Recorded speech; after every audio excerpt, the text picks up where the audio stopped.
സംസ്ഥാനത്ത് നിരോധിച്ച ശരീരത്തിൽ കമ്പി കൊളുത്തിയുള്ള ആചാരത്തൂക്കം അട്ടപ്പാടിയിൽ പുതൂർ മാരിയമ്മൻ ക്ഷേത്രത്തിൽ നടന്ന ഉത്സവത്തോടനുബന്ധിച്ചാണ് മനുഷ്യ ശരീരത്തിൽ കമ്പി കൊളുത്തി കെട്ടിത്തൂക്കിയുള്ള പ്രാകൃതമായ ചടങ്ങ് നടന്നത്.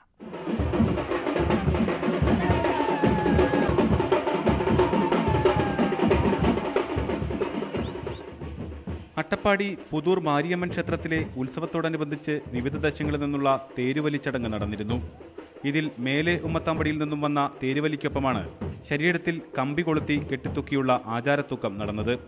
ടെമ്പോയിൽ ഘടിപ്പിച്ച തൂക്കുയന്ത്രത്തിൽ ദേശക്കാരനെ കെട്ടിത്തൂക്കി ക്ഷേത്രം വരെ 1.5 കിലോമീറ്ററോളം സഞ്ചരിച്ചു. ശരീരത്തിന്റെ പുറകുവശത്ത് ഇരുമ്പ് കൊളുത്തുകൊണ്ട് തുളച്ച് അതിലാണ് കെട്ടിത്തൂക്കിയത്. ഇത്തരത്തിൽ പ്രാകൃതമായ തൂക്കം സംസ്ഥാനത്ത് നിരോധിച്ചിട്ടുള്ളതാണ്.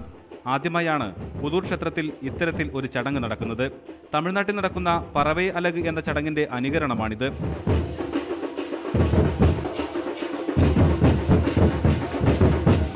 ഭക്തജനങ്ങൾ സ്വയം അവരുടെ മാറാരോഗങ്ങൾ ഇതൊക്കെ മാറുമ്പോൾ ദേവിക്ക് വഴിപാടായി നേർന്നുകൊണ്ടാണ് ഇത്തരം വഴിപാടുകൾ ചെയ്യുന്നത്.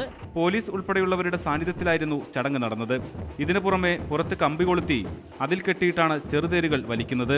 ഇതോടൊപ്പം കവിളിൽ നീളമുള്ള കമ്പി തുളച്ചു കയറ്റിയും പുറത്ത് കമ്പി കൊളുത്തി അതിൽ നാളികേരം തൂക്കിയിട്ടുമായിരുന്നു വിശ്വാസികളെത്തിയത്. ഇതും നിരോധിച്ചിട്ടുള്ളതാണ്. പുതൂർ ക്ഷേത്രത്തിൽ ഓരോ വർഷവും ഇത്തരം ചടങ്ങ് നടത്താനെത്തുന്നവരുടെ എണ്ണം വർദ്ധിച്ചു വരുന്നതായി വിശ്വാസികൾ പറയുന്നു. നിരോധിക്കപ്പെട്ടിട്ടുള്ള ഈ ചടങ്ങുകൾ തടയാൻ അധികൃതർ ഒരു നടപടിയും സ്വീകരിക്കുന്നില്ല. സാക്ഷര കേരളം, സാംസ്കാരിക കേരളം എന്നെല്ലാം അഭിമാനിക്കുന്ന ഈ നാട്ടിലാണ് വിചിത്രമായ ഈ ആചാരങ്ങളും തുടരുന്നത്.